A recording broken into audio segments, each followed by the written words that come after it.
Good morning, student. Today we are going to discuss about another most important topic of molecular basis of inheritance, that is the search for genetic material. Search for genetic material में अगर हम बात करें, अब तक हमने देखा कि मेंडल साहब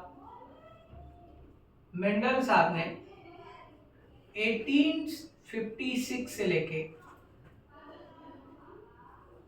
1863 तक अपने काम किए और इस दौरान उन्होंने एक टर्म दिया, फैक्टर।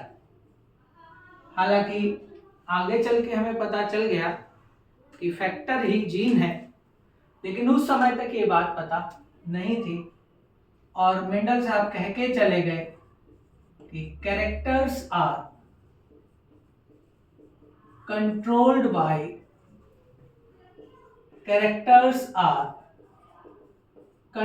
Bye factor. और चूंकि बहुत सारी बातें थी जिस वजह से मेंडल साहब के काम को उस समय तक बहुत ज़्यादा रिकग्निशन नहीं मिला। उसके बाद टाइम आया 1900 का और रीडिस्कवरी ऑफ मेंडेलियन वर्क हुई। रीडिस्कवरी ऑफ मेंडेलियन वर्क, और इसको करने वाले 3 साइंटिस्ट थे, Carl Correns, Hugo de Vries, Carl Correns, Hugo de Vries और सैरमा। लेकिन ये लोग भी वही बात बता पाए, इन्होंने कहा जो काम आज हम कर रहे हैं वो मेंडल करके चले गए थे लगभग 1863 तक, और 1865 में मेंडल ने हालांकि इसको पब्लिश भी करा दिया था, लेकिन अभी भी नहीं पता चला कि which is the genetic material. और समय आया 1902 का, और 1902 में एक साइंटिस्ट का जोड़ा आया, सटन एंड बॉबेरी। सटन एंड बॉबेरी साहब ने क्रोमोसोमल बिहेवियर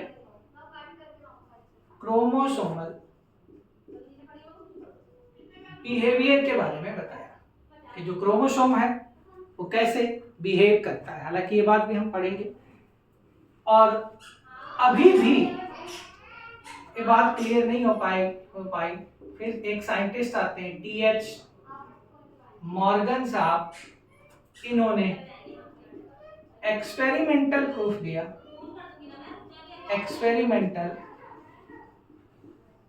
दिया क्रोमोसोमल बिहेवियर के बारे में।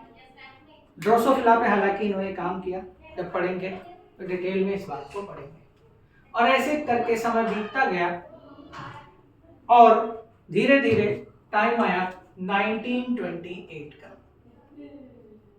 1928 मतलब 1928, और साइंटिस्ट आते हैं एफ ग्रिफिथ या फिर फ्रेडरिक ग्रिफिथ साहब कर क्या रहे थे? एक्चुअल में इन्होंने जो एक्सपेरिमेंट किया उसको नाम दिया जाता है ट्रांसफॉर्मिंग प्रिंसिपल, और we can say transformation experiment. Transforming principle, और we can say transformation experiment. ये एक बैक्टीरिया पे काम कर रहे थे। हालांकि कुछ लोग इसको सेरेंडिपिटी एक्सपेरिमेंट भी कहते हैं। सेरेंडिपिटी वो एक्सपेरिमेंट होते हैं जिनको हम कहते हैं बेटा चांस फिनोमेना। चांस फिनोमेना का मतलब करने कुछ जाते हम और हो कुछ और जाता है। तो ये एक बैक्टीरिया पर काम कर रहे थे और उस बैक्टीरिया का नाम था न्यूमोकोकस। हालांकि कुछ किताब में इसका नाम लिखा है डिप्लोकोकस न्यूमोनी। अगर हम समझदार हैं बायोलॉजी में, बहुत सारी बातें तो ऐसी हैं जिनको हम केवल और केवल उनके नाम से पहचान सकते हैं। जैसे हम बात करें न्यूमोनी, यानी इट मीन्स, ये इशारा कर रहा है कि ऐसा बैक्टीरिया जो कि कॉज कर सकता है pneumonia. The bacteria which can cause pneumonia, pneumococcus या फिर डिप्लोकोकस या फिर इसी का नाम था स्ट्रेप्टोकोकस। और इस बैक्टीरिया की इन्होंने 2 कॉलोनी बनाई।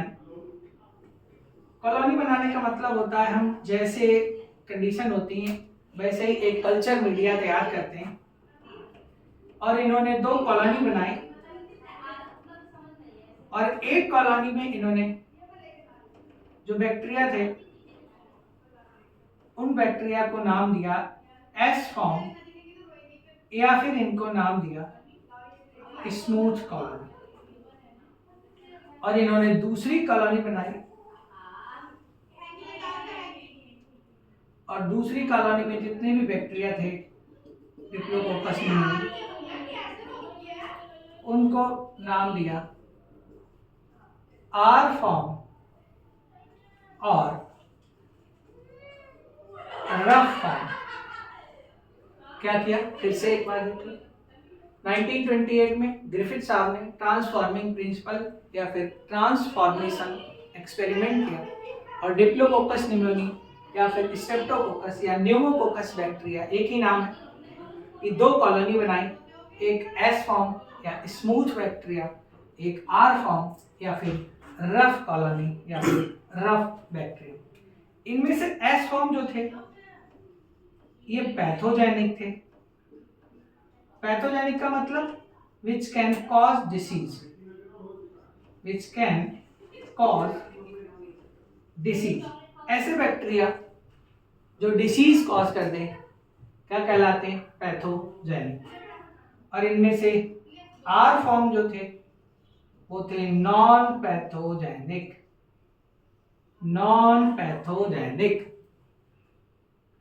नॉन पैथोजेनिक का मतलब जो डिसीज कॉज ना कर पाए। नॉन पैथोजेनिक का मतलब जो डिसीज कॉज ना कर पाए, नॉन पैथोजेनिक। अभी ऊपर का हम लोग रफ करते हैं क्योंकि इसमें जगह कम है। तो हमने कहा सर्च फॉर जेनेटिक मटेरियल में कई साइंटिस्ट का योगदान था, ये सारा कहीं से मिला। मेंडल साहब 1856 से 1863, उसके बाद रीडिस्कवरी हुई मेंडेलियन बर्ग की, और उसके बाद एक्सपेरिमेंटल वेरिफिकेशन, और इसके अलावा हमें पता चला क्रोमोसोमल बिहेवियर और एक्सपेरिमेंटल प्रूफ। 1928 में ग्रिफिथ साहब ने ट्रांसफॉर्मिंग प्रिंसिपल या फिर ट्रांसफॉर्मेशन एक्सपेरिमेंट के बारे में बताया, और उन्होंने 2 कॉलोनी बैक्टीरिया की बनाई, एक एस फॉर्म और आर फॉर्म। इनमें से एस फॉर्म जो बैक्टीरिया थे, क्योंकि इकोकस थे, स्फेरिकल होते हैं, इनके चारों तरफ हमें देखने को मिलता था कैप्सूल, इसलिए ये बैक्टीरिया कैप्सुलेटेड बैक्टीरिया थे। और इनमें से जो आर फॉर्म है, इनके चारों तरफ कैप्सूल प्रेजेंट नहीं था, इसलिए ये बैक्टीरिया जो थे वो नॉन कैप्सुलेटेड थे। हालांकि इतना डिटेल में हमारी एनसीईआरटी में है नहीं, एस फॉर्म और आर फॉर्म के बारे में कुछ बातें हैं, ऐसे एक कॉलोनी बना के नहीं है, उन्होंने खाली समझाने की कोशिश करी। तो जो एस फॉर्म है वो पैथोजेनिक है, जो डिसीज कॉज कर सकते हैं, पहले इतना समझ लीजिए।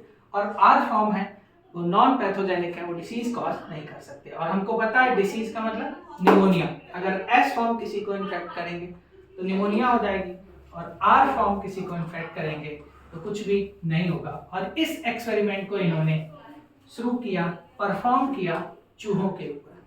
और इन्होंने क्या किया, सेट ऑफ एक्सपेरिमेंट किए। इनमें से पहला देखिए, पहला इन्होंने एस फॉर्म लिया और इससे एक इंजेक्शन तैयार किया। क्या किया, एस फॉर्म से एक इंजेक्शन तैयार किया और चूहे को लगाया, चूहा मर गया, चूहे की डेथ हो गई। दूसरा इन्होंने क्या किया, आर फॉर्म लिया, इससे भी एक इंजेक्शन तैयार किया, ये भी चूहे को लगाया, लेकिन चूहा नहीं मरा, चूहा नहीं मरा। अब ये तो स्पष्ट था, एक पैथोजेनिक था और एक नॉन पैथोजेनिक था। तो एस फॉर्म पैथोजेनिक था, इसलिए चूहा मर गया, बीमारी हो गई होगी, मलेरिया निमोनिया हो गई होगी। और आर फॉर्म के इंजेक्शन को लगाया माइस को, तो वो नहीं मरा, क्योंकि वहां पर किसी भी तरह का पैथोजेनिक कैरेक्टर नहीं। तीसरा काम इन्होंने क्या किया, एस फॉर्म को उबाल दिया, हीट किल्ड एस फॉर्म। और हीट किल्ड एस फॉर्म से जब इंजेक्शन तैयार किया और चूहे को लगाया, तो चूहा नहीं मरा, चूहा नहीं मरा। फिर इन्होंने चौथा सेट ऑफ एक्सपेरिमेंट किया, हीट किल्ड एस फॉर्म लिया प्लस आर फॉर्म लिया और इससे एक इंजेक्शन तैयार किया, और इस इंजेक्शन को इन्होंने चूहे को लगाया, तो देखा क्या, चूहा मर गया। देखा क्या, चूहा मर गया। अब ग्रिफिथ साहब थोड़े से परेशान थे, कब, जब उन्होंने इस चूहे के ब्लड की एनालिसिस करी, जब इन्होंने इस चूहे के ब्लड की एनालिसिस करी, तो इनको लिविंग एस फॉर्म मिला। ब्लड की एनालिसिस करी तो इनको लिविंग एस फॉर्म मिला। अब ये परेशान, या तो मैंने जो एस फॉर्म लिया है वो मरा ही नहीं, लेकिन ऐसा नहीं था, क्योंकि इन्होंने ये काम कई बार करके देखा, तो हर बार एस फॉर्म हीट किल था, मर चुका था। फिर इन्होंने क्या किया, फिर इन्होंने सोचा कि एस फॉर्म से कुछ निकला और वो आर फॉर्म में गया, और R form will convert into S form. फिर से यहीं पे गड़बड़ हो जाता है, फिर से समझिए। इन्होंने सोचा कि हीट किल्ड एस फॉर्म से हो ना हो कुछ निकल के आर फॉर्म में गया, और वो इसने किस में कन्वर्ट कर दिया, एस फॉर्म में। और एस फॉर्म में कन्वर्ट हो जाना, रूप बदल जाना, इसलिए इसका नाम था ट्रांसफॉर्मिंग प्रिंसिपल। यानी जो कुछ भी इन्होंने कहा गया वो क्या रहा होगा, उसको इन्होंने नाम दे दिया ट्रांसफॉर्मिंग प्रिंसिपल, क्योंकि आर फॉर्म का क्या हो गया, ट्रांसफॉर्मेशन, ट्रांसफॉर्मेशन, ट्रांसफॉर्मेशन। और इसी वजह से जिस भी सब्सटेंस ने, जिस भी चीज ने इस आर फॉर्म का ट्रांसफॉर्मेशन कर दिया, उसको इन्होंने नाम दे दिया ट्रांसफॉर्मिंग प्रिंसिपल। तो इनसे पूछा गया कि क्या ये डीएनए है, ये बात ये नहीं बता पाए।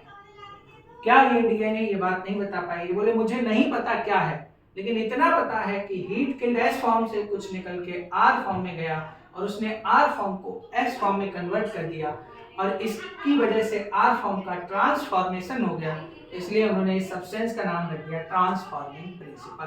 तो ग्रिफिथ साहब केवल इतना बता पाए थे कि जो हीट किल्ड एस फॉर्म से कुछ भी निकल के आर फॉर्म में जा रहा है वो एक्चुअली ट्रांसफॉर्मिंग प्रिंसिपल है। इनसे पूछा गया कि इसका केमिकल नेचर क्या है, तो ये बात ये बताने में सक्षम नहीं रहे। हालांकि इसके बाद chemical nature of transforming principle को बताने के लिए 3 साइंटिस्ट आए, एवरी, मैकलिऑड, मैककार्टी। आगे देखते हैं।